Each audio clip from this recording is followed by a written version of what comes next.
Assalamualaikum warahmatullahi wabarakatuh. Halo teman-teman semuanya. Akhirnya alhamdulillah nih setelah 2 tahun atau bahkan 3 tahun kali ya, aku vakum untuk bikin video karena memang ada banyak sekali hal-hal yang harus dikerjakan dan juga happening in my life gitu. Eh, Alhamdulillah aku udah lulus S3, kemudian sekarang alhamdulillah udah menjadi dosen di Fisika ITB. Dan mudah-mudahan setelah ini aku lagi mau mencoba nih untuk konsisten sharing lagi tentang beasiswa LPDP ataupun persiapan hal-hal lainnya yang seputar dengan mahasiswa atau kuliah. Nah, jadi setelah 3 tahun nggak buat video nih, dan beasiswa LPDP kan tetap terus ada ya. Nah, saya perhatikan ya selama itu saya tetap update juga info tentang LPDP karena kebetulan beberapa mahasiswa, bahkan lebih dari setengahnya dari mahasiswa di lab saya adalah penerima beasiswa LPDP. Kemudian banyak juga teman-teman di sekitar saya ataupun adik tingkat yang juga memang mendaftar beasiswa LPDP dan saya ikut sedikit membantu atau membersamainya dalam persiapan beasiswanya, terutama dalam hal interview. Nah, teman-teman, jadi sebelum teman-teman menonton video ini, saya sangat sarankan teman-teman untuk nonton dulu video saya sebelumnya tentang penjelasan seleksi beasiswa LPDP secara keseluruhan dan juga dalam hal-hal interview. Nah, sebenarnya saya baru menyadari baru-baru ini. Jadi di video-video saya sebelumnya itu saya fokus pada tips and trick bagaimana kita bisa lolos di beasiswa LPDP terutama di tahap interview. Nah, sebenarnya ada hal yang jauh lebih penting daripada kita sekedar lolos ataupun kita mencari trick and triknya. Nah, yaitu adalah mengenal apa sih yang dicari oleh si beasiswa LPDP ini, profil kandidat seperti apa, dan apa yang diharapkan dengan kita menerima beasiswa LPDP ini nanti. Nah, saya coba saya coba petakan kira-kira seperti apa sih si beasiswa LPDP ini dan apa yang dicari dan seperti apa yang dicari. Jadi alangkah baiknya daripada kita sekedar untuk mencari tips and trick si beasiswa LPDP ini agar lolos, akan jauh lebih baik bila kita memang mengenal apa sih beasiswa LPDP ini dan apa yang dicari, sehingga kita bisa memantaskan diri kita agar bisa menjadi salah satu penerima dari beasiswa LPDP ini. Saya melihat banyak sekali orang-orang atau lembaga-lembaga ya untuk sharing gitu tentang bagaimana mempersiapkan substansi ini. Cuman yang saya merasa masih ada yang perlu kami isi atau kami sharing adalah ruh atau apa ya, filosofi dari wawancara ini tuh sebenarnya apa sih gitu. Nah, di sini saya coba ingin sharing.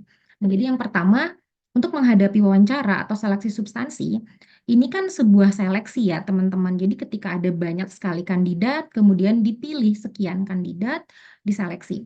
Oleh karena itu, tentunya kita tidak harus menjadi juara, tapi kita harus menampilkan the best performance kita sehingga kita masuk ke dalam kuota yang akan dipilih tersebut.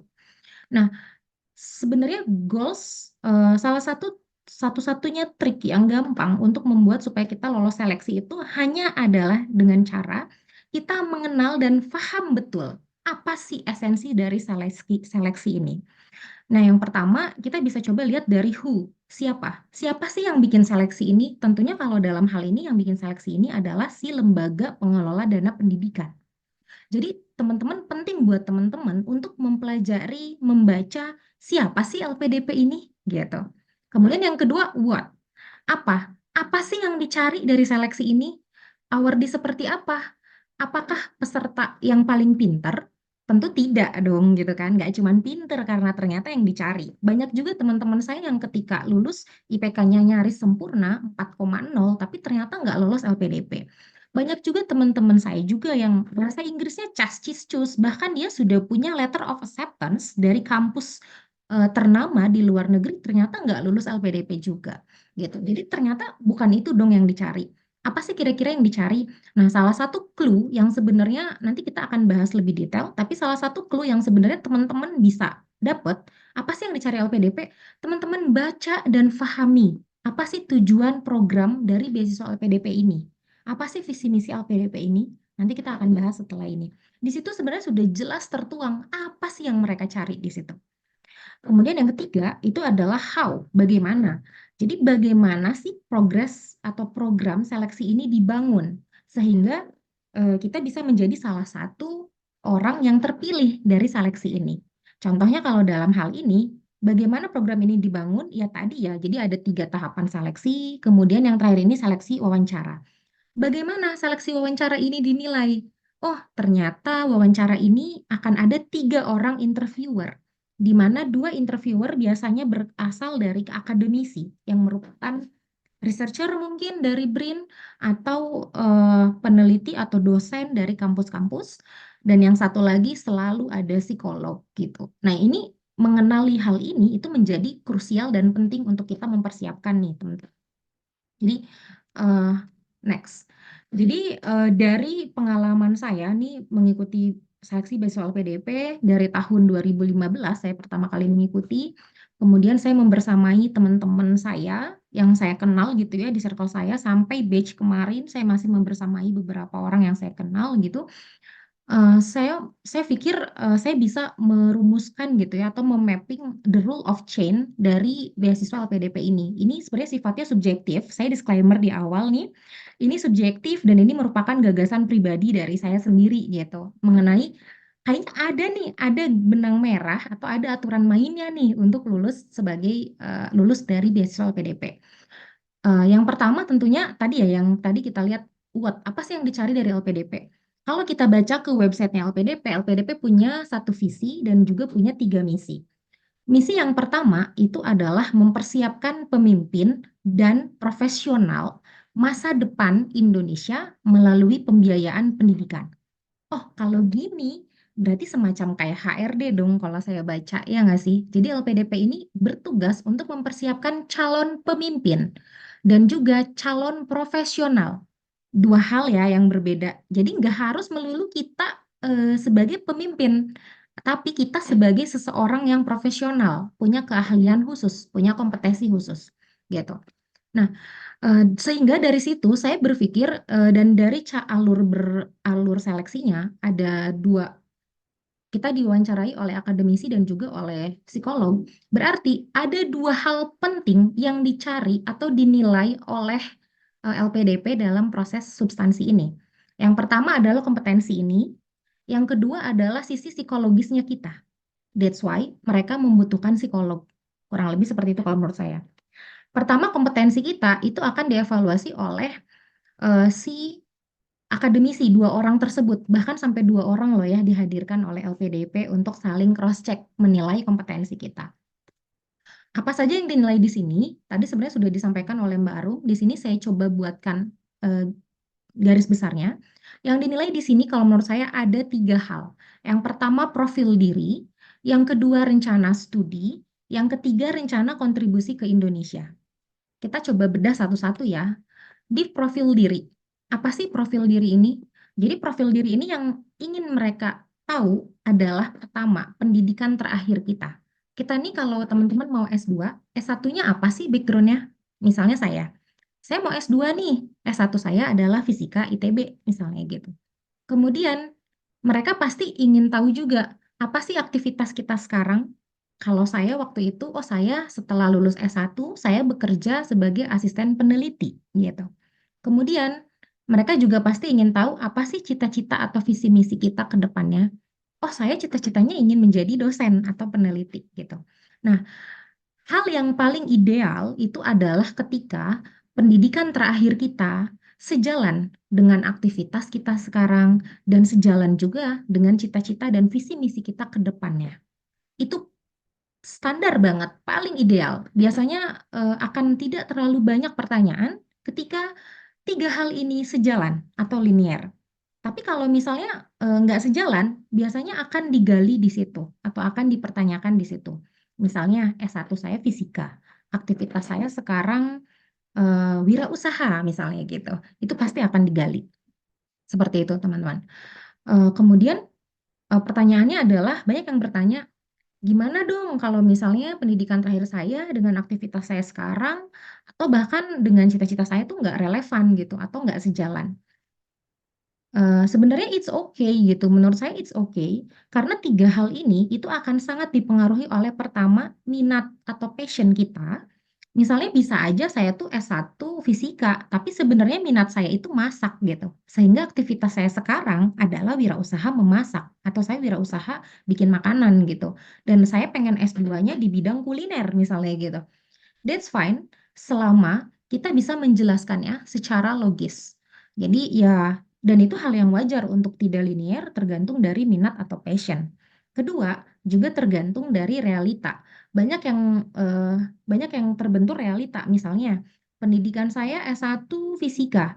Kemudian aktivitas saya sekarang, saya bekerja di bank sebagai pegawai bank misalnya gitu. Dan saya ingin S2-nya di jurusan akuntansi misalnya gitu.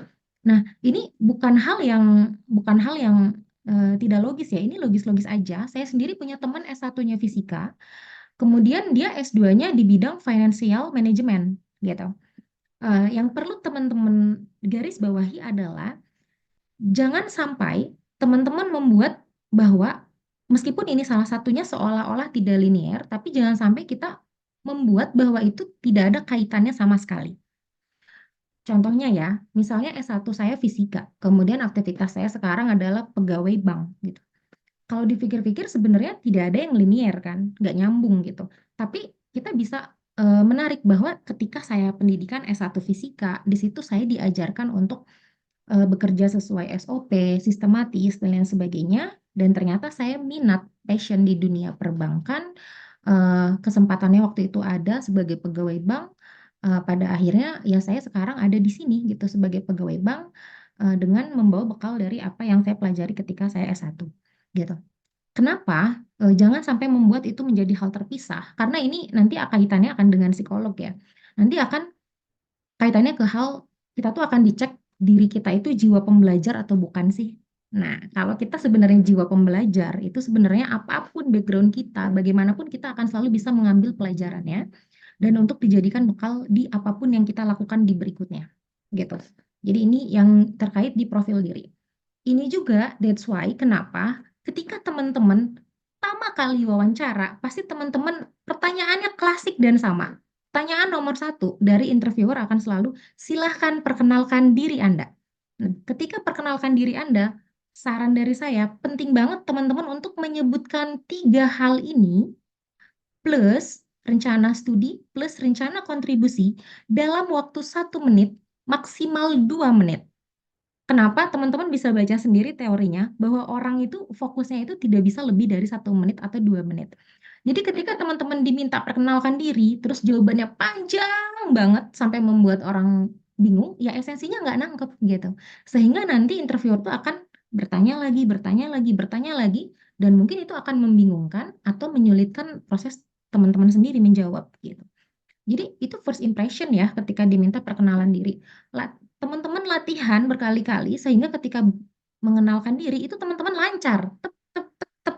Tidak terlalu cepat, tidak terlalu lambat, intonasinya baik, mana hal-hal yang perlu ditekankan, itu juga perlu dilatih dan itu jam terbang. Percayalah teman-teman, gaya komunikasi, cara kita ngomong itu bukan bakat. Mungkin ada yang bakat, tapi saya sangat percaya bahwa itu adalah jam terbang. Jadi semakin banyak kita berlatih berkomunikasi di muka umum seperti ini, maka kita akan semakin lancar ke depannya gitu.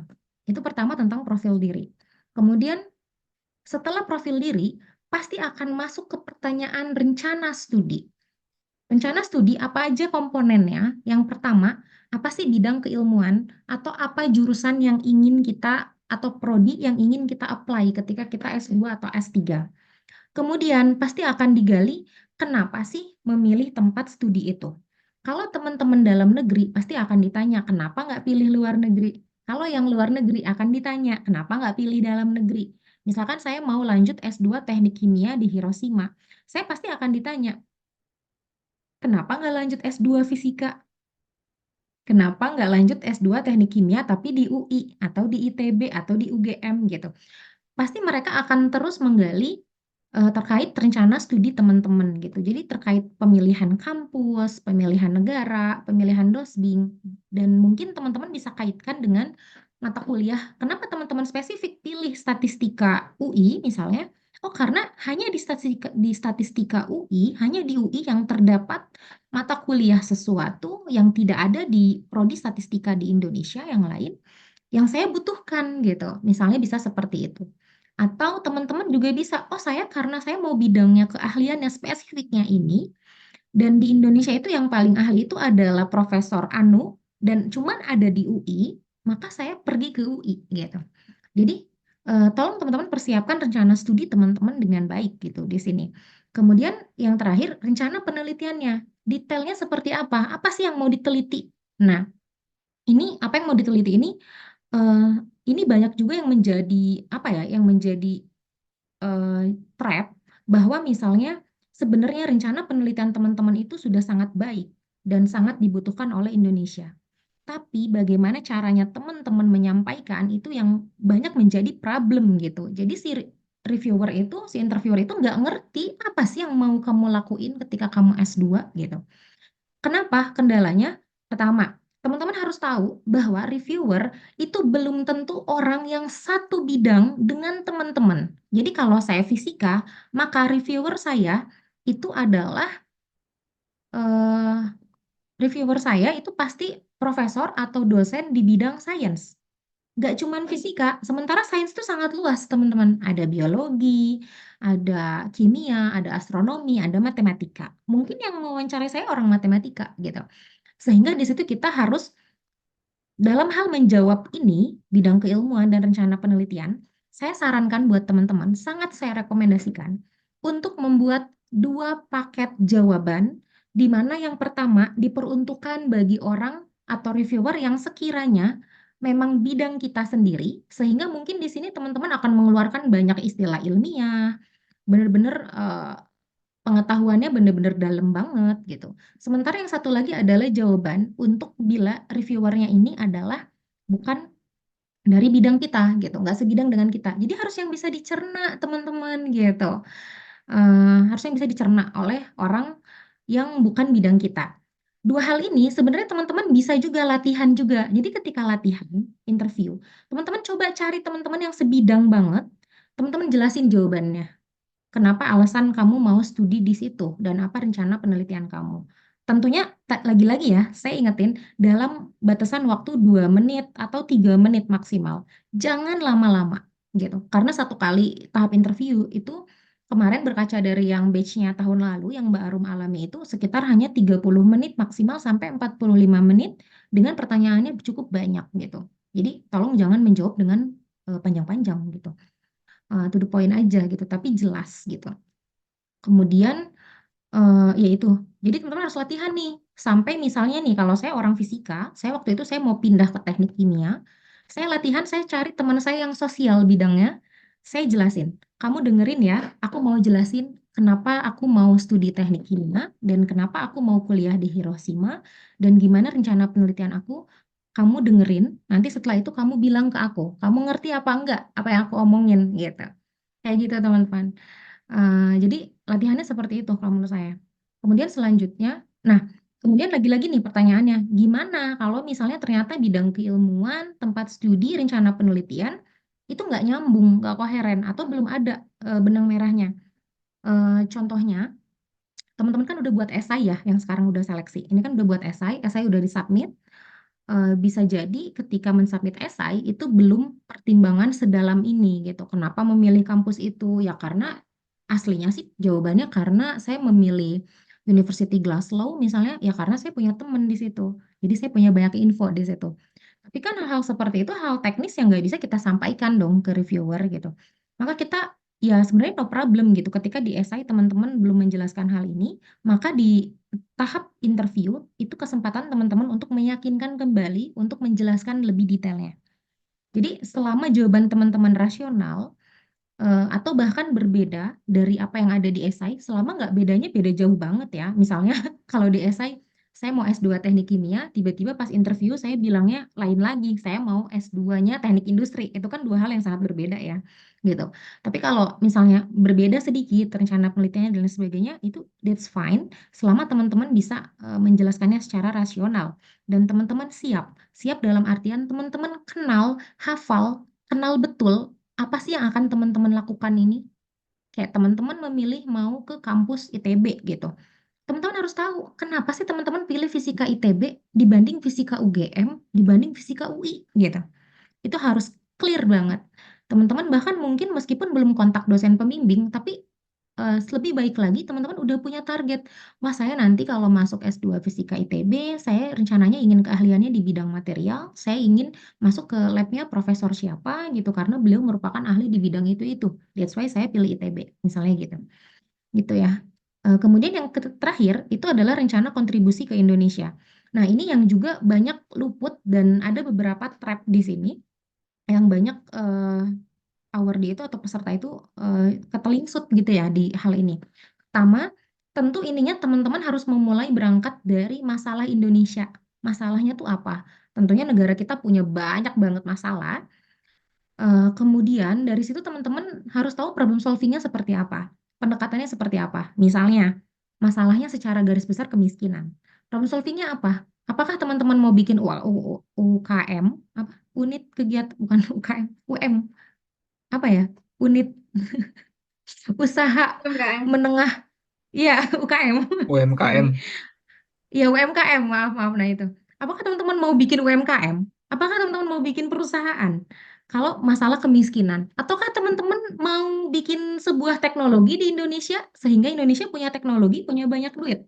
Atau teman-teman mau ngurusin wisata Indonesia gitu? Nah, itu pendekatannya teman-teman, banyak sekali pendekatannya. Kemudian akhirnya solusinya konkret gitu. Nah, di sini trapnya hati-hati dengan pertama, datanya harus objektif ya.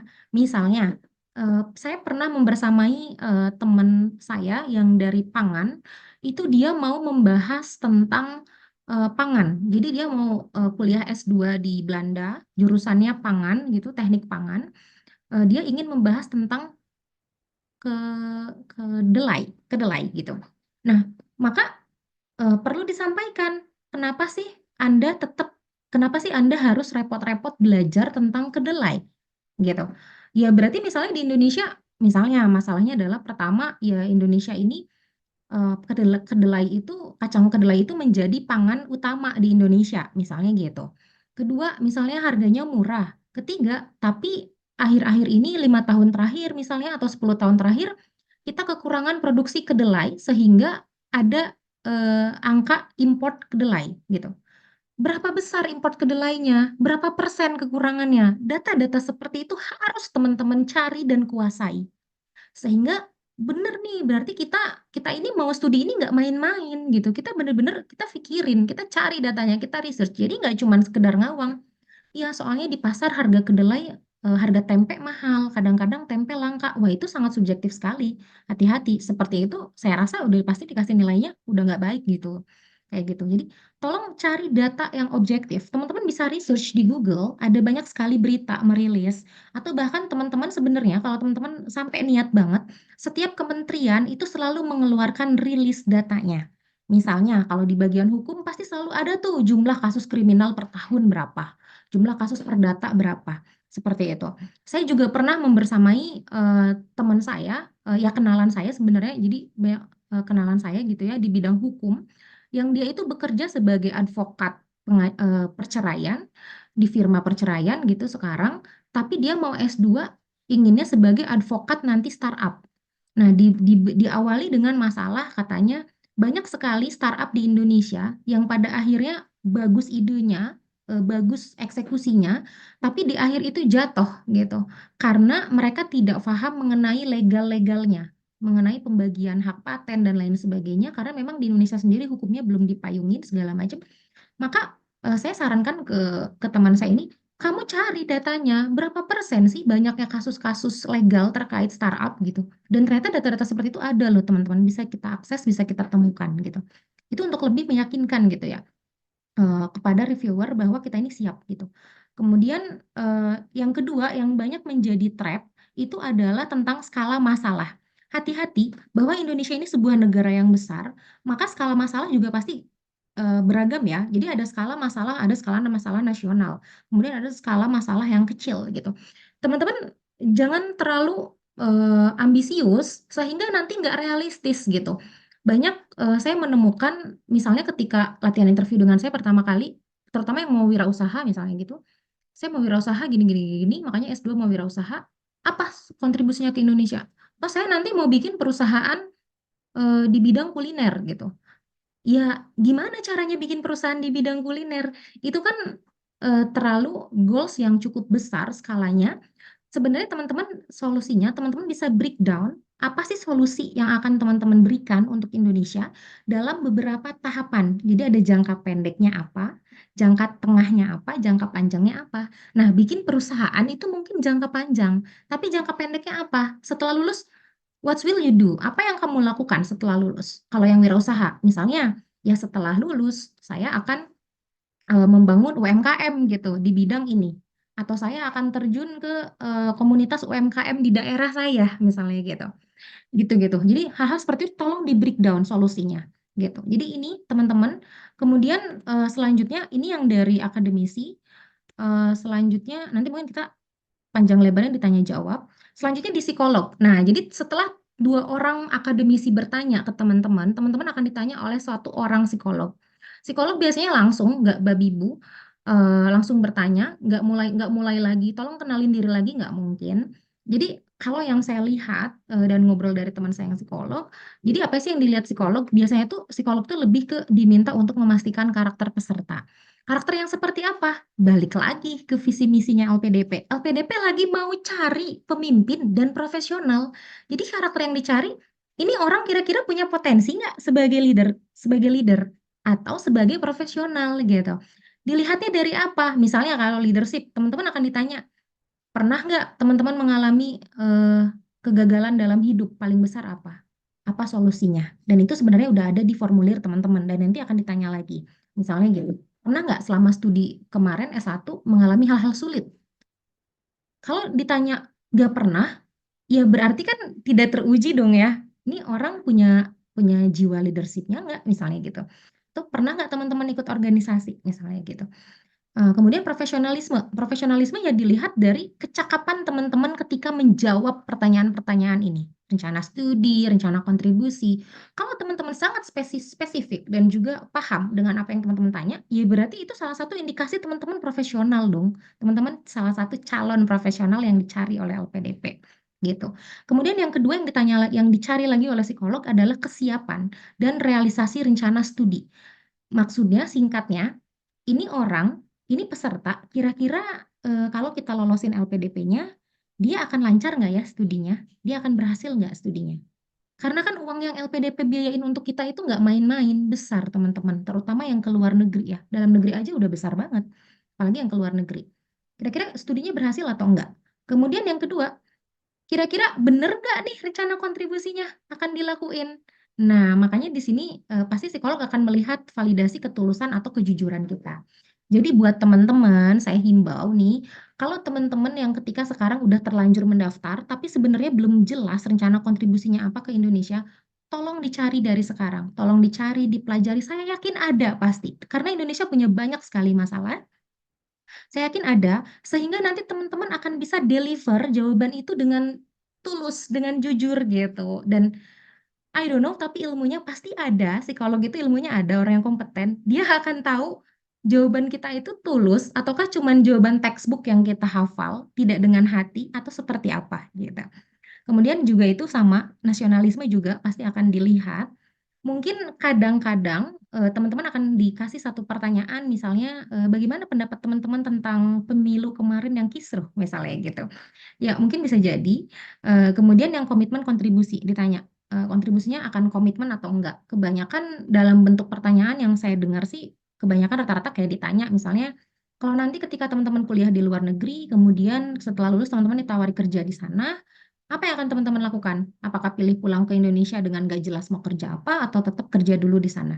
Tentunya jawabannya harus yang rasional, teman-teman. Jadi kita menjawab dengan sweet talk gitu ya. Oh, saya pulang ke Indonesia. Apapun yang terjadi, oh nggak apa-apa.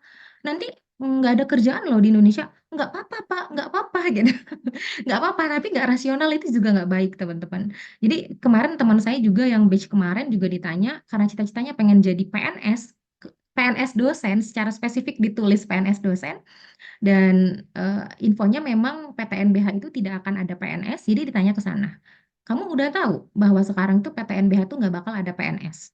Iya, jadi gimana dong cita-cita kamu? Cita-cita kamu PNS dosen nih, spesifik gitu, tertulis. Ya itu kita harus sampaikan gitu, bagaimana. Nah, selanjutnya tadi sebenarnya kalau kita ngomongin potensi diri dengan rencana studi, ini kan outputnya itu kita pengen kuliah gitu ya. Outputnya adalah kita pengen kuliah S2 dan S3, sehingga kita menjadi pribadi atau sumber daya manusia yang berkualitas dengan pendidikan kita naik gitu. Tapi why? Kenapa harus beasiswa LPDP? Ada banyak banget beasiswa, beasiswa luar negeri apalagi, beasiswa dalam negeri atau pakai duit orang tua kalau yang orang tuanya cukup gitu ya, atau pakai duit sendiri gitu dikumpul-kumpulin. Kenapa sih LPDP gitu? Maka di sini teman-teman harus jelas banget apa sih motivasi teman-teman untuk ngelamar beasiswa LPDP. Ya tentunya kalau menurut saya yang seideal-idealnya, ya karena saya adalah orang yang tepat untuk ini nih, saya ini calon pemimpin dan profesional ini. Tapi ya jawabannya nggak klise seperti itu ya. Cuman maksudnya ketika kita punya keinginan untuk mengupgrade diri kita, kemudian kita juga punya concern untuk kontribusi ke Indonesia, ya that's why itu sejalan dengan apa maunya LPDP. Makanya saya melamar beasiswa LPDP gitu. Gitu teman-teman. Jadi kurang lebih seperti itu, sehingga nanti di akhir itu interviewer itu bisa melihat bahwa memang kita ini adalah calon pemimpin atau profesional yang pantas untuk dibiayai oleh LPDP untuk nanti ke depannya membangun Indonesia gitu. Nah, dan ini sedikit eh, titip dari saya bahwa kalau selama ini saya percaya bahwa kesuksesan itu adalah ability, kemampuan kita, ditambah dengan passion atau minat kita, ditambah dengan effort. Jadi teman-teman gak usah khawatir yang merasa dirinya, wah saya sebenarnya nggak terlalu jago ketika kuliah IPK saya pas-pasan, saya juga mengulang kuliah. No problem as long as teman-teman punya passion dan teman-teman punya effort. Ini penjumlahannya gitu. Kayak saya kemampuannya kurang tapi effort saya besar itu insya Allah bisa tercover gitu. Dikalikan dengan opportunity. Opportunity-nya ini kesempatan. Nah, adanya beasiswa LPDP ini sebenarnya kesempatan banget buat kita semua untuk mengupgrade diri dan untuk membantu Indonesia ini nih buat ya kita juga kan ya semua orang saya pikir punya harapan ya supaya Indonesia lebih baik gitu ke depannya kan supaya nanti anak cucu kita bahkan kita juga hidupnya ketika masa tua wah kita nikmat gitu hidup di negara yang baik sejahtera itu kan nikmat ya gitu. Dan juga mungkin teman-teman harus pikirkan juga adalah resiko. Resikonya apa di LPDP? Meskipun duitnya gede banget, teman-teman kalau dapat LPDP udah tinggal fokus kuliah deh, nggak usah mikirin macam-macam. Teman-teman mau ngirimin duit buat orang tua, buat keluarga juga cukup banget kalau menurut saya. Risknya itu adalah ya itu proses LPDP itu panjang, berbulan-bulan, bahkan mungkin sampai program keberangkatan itu bisa 1 tahun atau 6 bulan paling cepat sekarang. Ya itulah salah satu resiko di mana juga butuh TOEFL, teman-teman mungkin butuh tes berkali-kali, butuh keluar biaya. Dan saya juga melakukan itu gitu. Saya tuh waktu mau LPDP saya tes TOEFL tuh sampai 3 kali, 4 kali gitu dan berapa biaya yang saya keluarkan gitu. Tapi lagi-lagi itu kan sebuah resiko yang harus kita tanggung supaya kita sukses teman-teman. Jadi saya sebenarnya paling paling nggak suka juga dengan orang yang misalkan kenapa sih LPDP pakai TOEFL, syarat TOEFL susah banget, mahal gini gini gini. Ya udah itu bagian dari resiko. Hello gitu. Kita dapat opportunity tapi ya sepaket dengan resiko yang harus kita tanggung gitu. Jadi ayolah kita ikhlas aja dong ngejalanin perjuangannya ini gitu. Atau teman-teman udah gagal sekali, 2 kali, 3 kali, no problem. Don't worry gitu, jangan khawatir bahwa itu adalah bagian dari resiko gitu. Kemudian ya supaya ketiga hal ini lancar, resikonya minim, kesempatannya besar, passion, effort, ability-nya juga besar dan juga dilancarkan ya tentunya kita perlu God blessing gitu. Kita perlu ridho Allah ya kalau di agama saya. Dan gimana kita cara dapat ridho Allah ya kita harus punya good intention, kita harus punya eh, niat yang baik. Niat baik kita ini buat kuliah ini, buat daftar LPDP ini apa? Jangan sampai niat kita tuh cuman pengen manfaatin beasiswa LPDP doang. Wah itu udah nggak baik tuh niatnya. Kemudian ya ketulusan, sincerity gitu. Sehingga ya mudah-mudahan terakhir saya sampaikan buat teman-teman selamat berjuang untuk menjadi calon pemimpin dan profesional Indonesia di masa depan untuk kemudian nanti kita semua bersinergi mewujudkan Indonesia yang sejahtera, demokratis, dan berkeadilan. Terima kasih, saya mewakili tim Lab Fisika ITB. Ya, saya kembalikan. Wassalamualaikum warahmatullahi wabarakatuh.